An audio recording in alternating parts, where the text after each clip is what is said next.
Nobody tells you what really happened after the lights went down that night. Not the interviews, not the documentaries, not even Ozzy himself. This is the story of the moment that almost ended everything, and the chaos no one was supposed to see. Ozzy Osbourne had already built a reputation that scared promoters and thrilled fans. By the early 1980s, his name meant danger, madness, and something that could explode at any second. People didn't just go to see Ozzy perform, they went to witness what might go wrong. That night, the crowd came hungry for shock.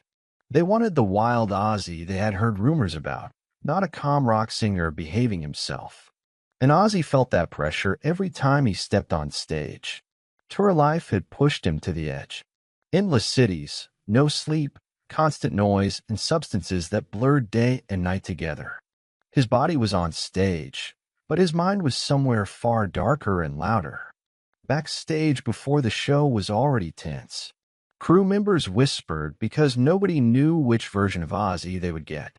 Some nights he laughed, other nights he barely spoke at all. There was a strange energy in the air that evening. It wasn't excitement. It was more like waiting for a storm to break. Even seasoned crew members felt it in their stomachs. When Ozzy walked toward the stage, he didn't look afraid. He looked detached, as if the world around him wasn't fully real. That detachment would soon turn into disaster. The show started like many others. Loud guitars, screaming fans, lights cutting through smoke. Ozzy fed off the noise, letting it carry him forward. Then something came flying from the crowd. At first, he barely noticed it hit the stage. Objects were thrown all the time, shirts, hats, weird gifts. In Ozzy's mind, it was just another prop. He assumed it was rubber, fake, part of the chaos he encouraged. No one stopped him, and no one warned him in time. He picked it up without thinking. That split-second decision would follow him for the rest of his life. The crowd watched, unsure if this was real or just another act. When Ozzy bit down, reality hit back.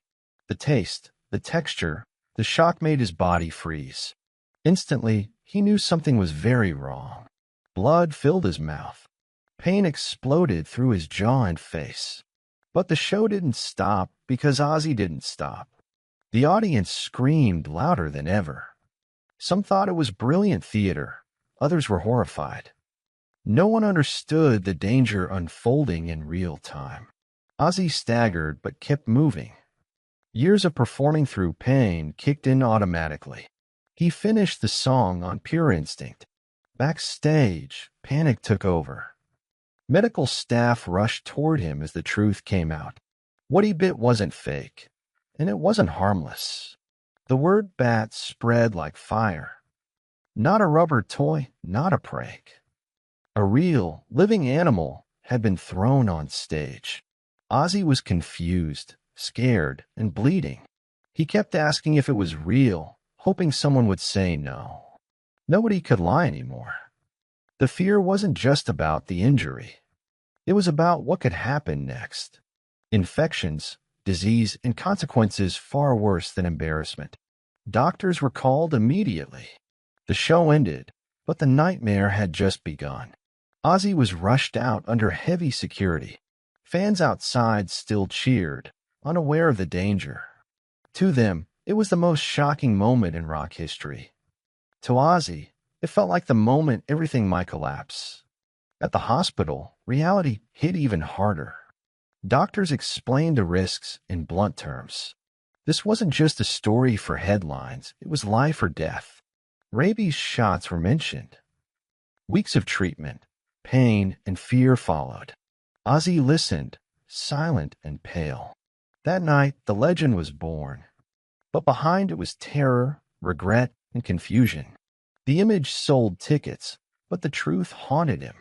People laughed and joked the next day. Newspapers had a field day with a headline. Few cared about the man behind the myth. Ozzy went back on tour, but something had shifted. The wild image now had a real cost attached. He had crossed the line without even knowing it. Backstage rules tightened after that night. Security became stricter, and crews stayed on edge. Nobody wanted a repeat of that chaos. Yet the story grew bigger with every retelling. Each version became more extreme than the last. The truth got buried under shock value. Ozzy himself struggled to process it. Some days he laughed it off, other days he couldn't sleep. The moment replayed in his head over and over. That bite changed how the world saw him. But more importantly, it changed how he saw himself. The chaos had finally bitten back. After that night, Ozzy Osbourne did not wake up feeling like a legend. He woke up confused, sore, and surrounded by doctors asking questions that made the situation feel far more serious than any headline ever could. For the first time in a long while, the chaos was not entertaining, it was frightening, and it forced him to face consequences he could not laugh away. The medical reality hit fast and hard. Doctors explained that biting a live animal was not just dangerous but potentially life-threatening, and the word rabies changed the entire mood in the room. Ozzy listened quietly as they explained weeks of painful shots, constant monitoring, and the fear that something unseen could already be inside his body. What most fans never realized was how long that fear stayed with him. Every injection was a reminder that a few reckless seconds on stage could have ended his life or permanently damaged it. The wild image that sold out arenas suddenly felt very small compared to the possibility of never performing again. Touring did not stop because stopping felt impossible. Contracts were signed, venues were booked, and hundreds of people depended on the show going on no matter what condition the star was in. Ozzy learned quickly that the machine around him did not slow down for fear or pain. On stage, the audience still wanted madness. They wanted the Prince of Darkness, not a man thinking about hospital rooms and needles. So Ozzy gave them what they came for, even when his mind was somewhere else entirely. Backstage, things were different. Crew members noticed he was quieter, more distant, and less playful than before. Jokes that once made him laugh now landed flat, and long moments of silence replaced the usual noise. The story of the bat followed him everywhere. Interviewers brought it up with smiles. Radio hosts treated it like comedy, and fans asked for retellings as if it were a party trick. Very few people asked how it actually felt to live with that memory. Ozzy later admitted that he felt trapped by his own image. The world wanted him frozen in that moment, forever wild and out of control. But inside, he was starting to question how much more his body and mind could take. There was also guilt that he carried quietly. An animal had suffered, and no amount of jokes or ticket sales could erase that fact. That thought stayed with him longer than the laughter ever did. Substance use only complicated things further. Tour life blurred days and nights together, and substances became a way to escape the anxiety instead of dealing with it. The more he tried to forget, the louder his thoughts became when he was alone. People often forget how lonely fame can be. Surrounded by crowds every night, yet rarely able to speak honestly about fear or regret. Ozzy felt that loneliness deeply in the months after the incident. The industry praised excess but ignored its damage. As long as records sold and arenas filled, no one asked whether the artist was okay.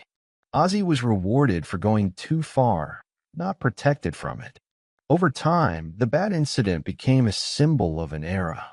A time when rock music celebrated danger, chaos, and pushing past human limits. Ozzy was not alone in that culture, but he paid one of its most visible prices. He began to realize that shock had replaced connection. Fans knew the headline, but not the man behind it. That realization hurt more than any physical wound. In private moments, he replayed the night in his mind. The split-second decision, the lack of warning, the feeling when reality hit. He wondered how many other close calls he had ignored before this one. As years passed, Ozzy started speaking more honestly about it. Not to glorify the moment, but to explain the cost of living without limits. He wanted people to understand that chaos always collects a debt. The laughter slowly faded from his retellings. What remained was reflection, caution, and a sense of responsibility he did not have before. He no longer wanted younger artists to think that recklessness was the only path to success.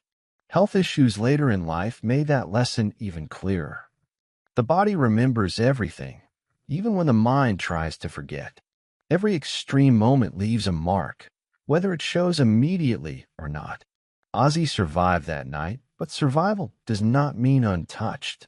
Some scars are invisible, carried quietly through years of performances and public appearances. Those scars shaped how he saw fame, risk, and himself. The chaos backstage that night was never just about shock value. It was fear, confusion, damage control, and people scrambling to protect an image. That part of the story was buried because it was not entertaining. Fans still cheer when they hear the story. They see it as proof of authenticity, of rock being dangerous and real. Ozzy sees it as a warning. He barely escaped. He later said that he wished someone had stepped in sooner. Not with punishment, but with care and boundaries. Someone to remind him that being human mattered more than being legendary. Looking back, that moment marked a turning point. Not the end of his career, but the end of blind recklessness. It forced him to confront the cost of always pushing further. The legend will always exist, but behind it is a man who learned the hard way that chaos does not love you back. It only takes, and it always asks for more. That is the truth rarely told. Not the shock, not the laugh, but the aftermath that lingered for years. The day Ozzy bit off more than he could chew was the day he truly understood the price of excess.